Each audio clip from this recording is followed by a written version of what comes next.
Alright, here for round one, and our hand looks pretty reasonable. We have a way to kind of keep them off tempo a little bit. We have a lingering souls, and then we have a way to pump them up, so that's kind of the dream. Our opponent is one of those evil humans that plays with Scalding Tarn. So we'll inky them on turn one.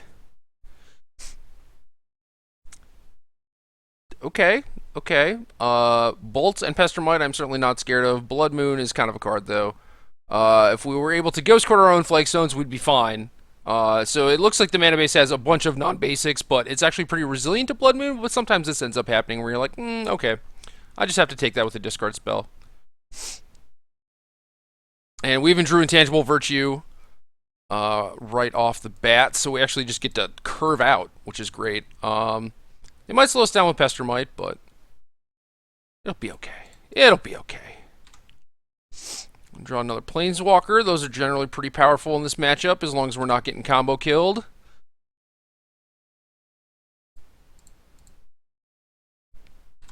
And they missed their third land drop, so we actually get to play the Lingering Souls, which is excellent. Okay, and they have a Ghost Quarter in their deck. That's interesting. Alright, so now how scared do we have to be of the combo? They have two Lightning Bolts and a Pestermite, two other cards. We know they don't have a fourth land yet. Ghost Quarter can solve their double red issue. So we can just jam. That's certainly acceptable. The other option is, I don't know, like, I guess when we play Inquisition, they're just going to play Pestermite, and then we can't do anything about it anyway, so, like, does it even matter? Because we can't stop Splinter Twin. So if that's the case, then what we probably want to do is just establish as fast of a clock as possible. So to that end, I think we play Gideon. We get to make a 3/3 this turn. If they remand this, that's fine. That means that there's, like that we're not getting combo killed, so that's good. We're going to make this Knight before our opponent plays some Lightning Bolts. Looks like they're just going to tap down a Spirit. I'm going to turn off these animations. This is pretty annoying. I don't like that. But better to tap a Spirit than tap our land and make it so we can't play anything this turn. And the next turn we can play Sorin, animate Gideon, plus the Sorin, smash our opponent for like half their life total. And if we get twinned, we get twinned. If we draw a path or something similar, we can just keep that open. Slaughter Pact is definitely the best removal spell, just because it lets us do our thing, cast our expensive sorceries, while still holding up a removal spell. But it looks like they have the fourth land. I assume they have Basic Mountain in their deck, so they have Splinter Twin. They should probably just use it. It does not look like that's the case. So now we get to play Inquisition and Sorin, which is cool. I could animate Gideon first,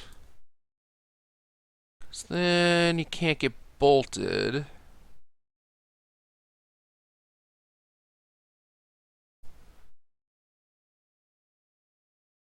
So we'll Inquisition them, see what's going on.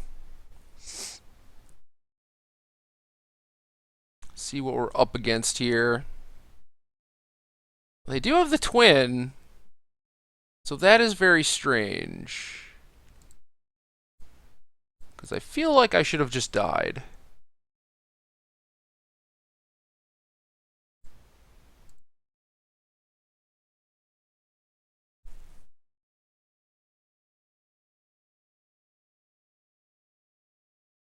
Still have lingering souls in our graveyard. I don't think that's going to matter too much, though.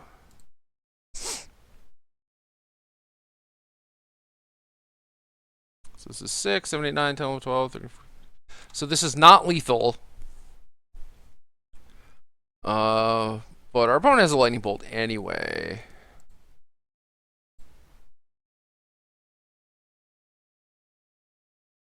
So, alright, 1 to 33. They're going to loot with Lighthouse.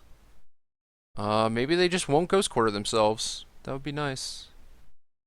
But otherwise, we are very dead. We're dead, have been dead. We're living on borrowed time. Only Inquisition were a Thoughtseize.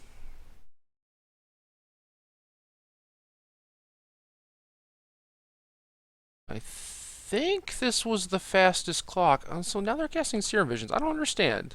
Just Ghost Quarter yourself and get a mountain. I guess this deck does a lot of Ghost Quartering itself because of the Flagstone, so it's like you kind of have to be used to doing that. If you put in Ghost Quarter in your deck as a way to, like, kill a land, and you don't really think about, like, oh, I could use it to fix my own mana, then yeah, I could understand not being used to that, but I've been there, I've done that. So, pretty light sideboarding in this matchup. I like the Disenchant for the Blood Moon and the Splinter Twins. I like Duresses for additional discard spells.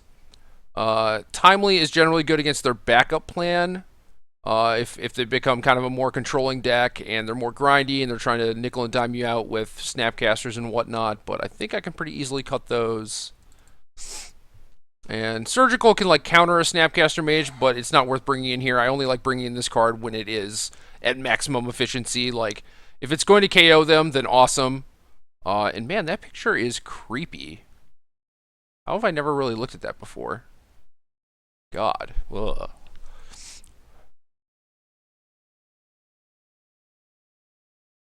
But yeah, if you're just, like, using it to counter a Snapcaster Mage, that's not the best use of a card. So I have to cut another one.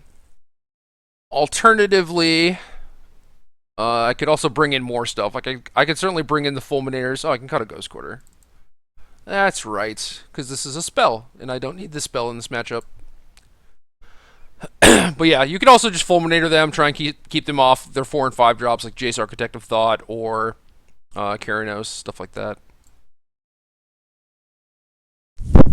Yeah, that looks good. Same deal with Rest in Peace, kinda. You don't really want to spend a card to try and fight your opponent's Snapcaster Mages. Now, if they were Grixis and they have a lot of other stuff going on, like they have Kolaghan's Command, they have Jace, they have Tasigur, then Rest in Peace is worth it. But Rest in Peace also, you know, takes out half your Lingering Souls, and it's still just not that good against their deck. But I know a lot of people are just like, oh, well, I have it, and they have Snapcaster Mage, so I might as well bring it in. But it's generally not better than the things that you'd have to cut. Oh no, did my preview card die? Is it going to come back? Oh, there it is.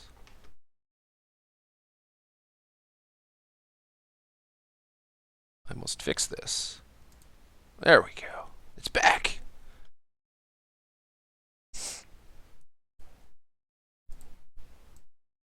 Alright, couple paths. Virtue and a Procession, so we're definitely keeping this. Worth noting that we have no protection against Blood Moon, so we're kind of cold to that at this point too.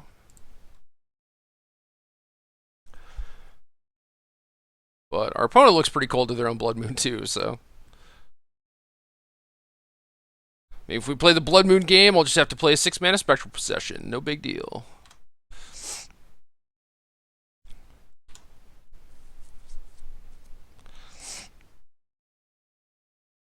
If they Pestermite me, I'm not going to path it.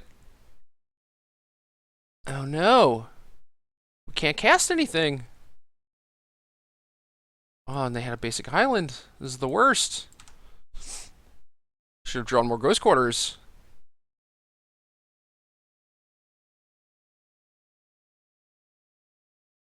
This is one of those spots where I'm a 2-colored deck, and I probably don't need to be this greedy with my mana base, but here we are. Oh, there's 4 planes, right? 4 planes. 3 planes. Oh, he cut all planes. Alright, Josh Cho. Alright, we're almost at 6 mana. And if we draw planes, we're just there already, so.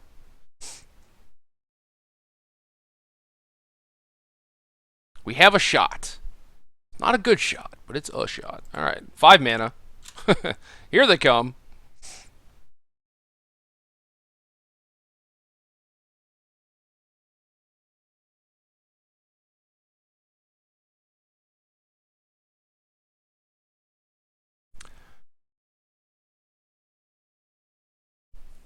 Alright, so now we could show our opponent's Slaughter Pact. I think that just helps us, because there's only 1 copy in the deck. possible that they just dispel it. Uh, but yeah. So now they know I've Slaughter Pact, and now they might be trying to play around that in the next game. I will not pay. Draw a card. Nope. Ah, we were ways off. Alright, we got mooned. Got mooned. Kind of want the extra Ghost Quarter to do that, to play around that. Maybe I just want to play Ghost Quarter instead of Vault. Not that I drew the Vault that game, but I do like the Vault in this matchup just to gain life. Because sometimes it does come down to that. But I'm pretty happy with how I sideboarded. Just a matter of, oh, well, maybe I should have had a discard spell, or maybe I should have drawn a basic land. Alright, this hand is great. Blood Moon Protection, Solid Curve up to 3. Windburst Kites for a little bit of value if we need that.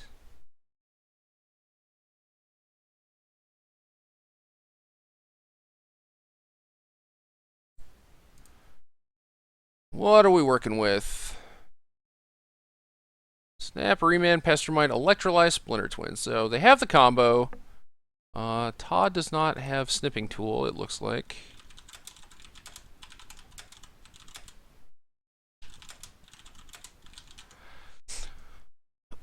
So we don't have removal. So I guess we just take the Pestermite for now.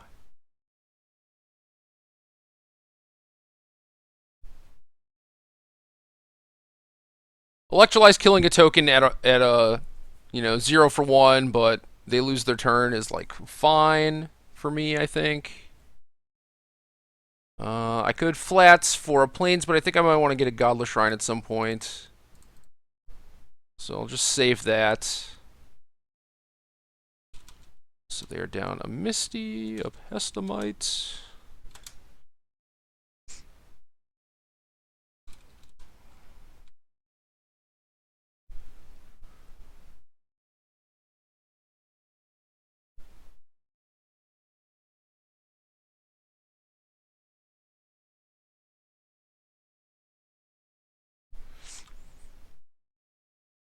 Would kind of expect them to save that for the flashback, but it's possible they might have Snapcaster Remand by the time that happens, and it's also possible that they just need to dig for lands. So, kind of understandable.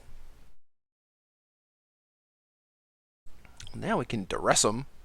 Can also just play Souls and then a Shambling Vent, but I think I like the duress.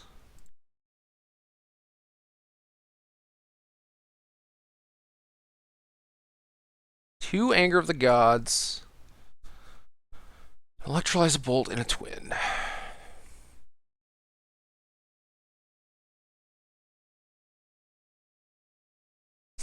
Well, Twin is not doing anything right now. But it certainly could be an issue later. So I think I'm just going to take that. I think I can just fight through these Angers.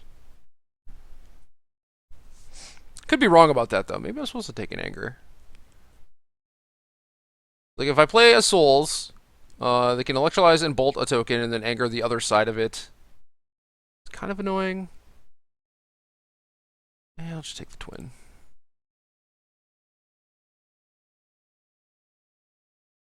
And I think I just want to get a Godless Shrine.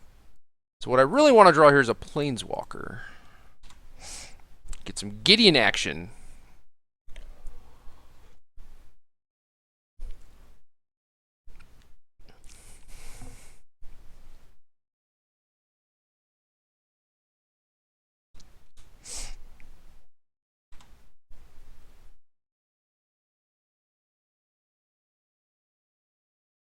Oh, that's really good too.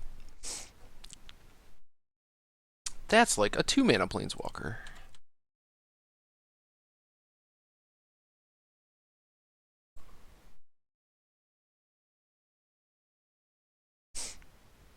You can Snap Remand this, but that's kind of whatever.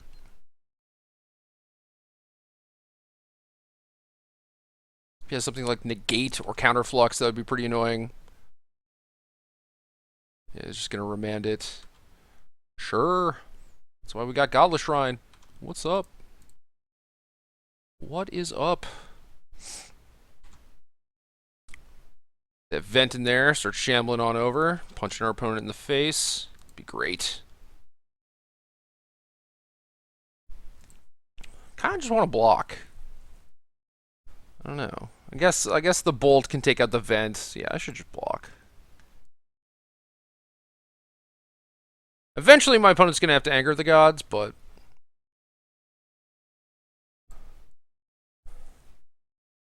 ooh, another virtue. Another one of those will be out of anger range.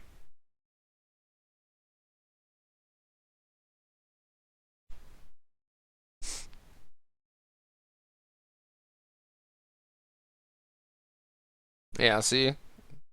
The world's most unimpressive windbrisk heights. Get onto their flagstones.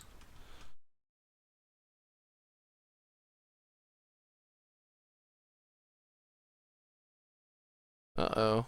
I know 3 of your cards.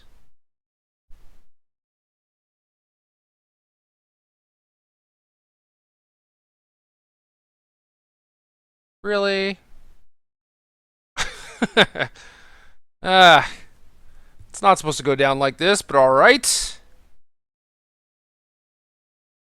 Okay, okay. Not a ton to say about that.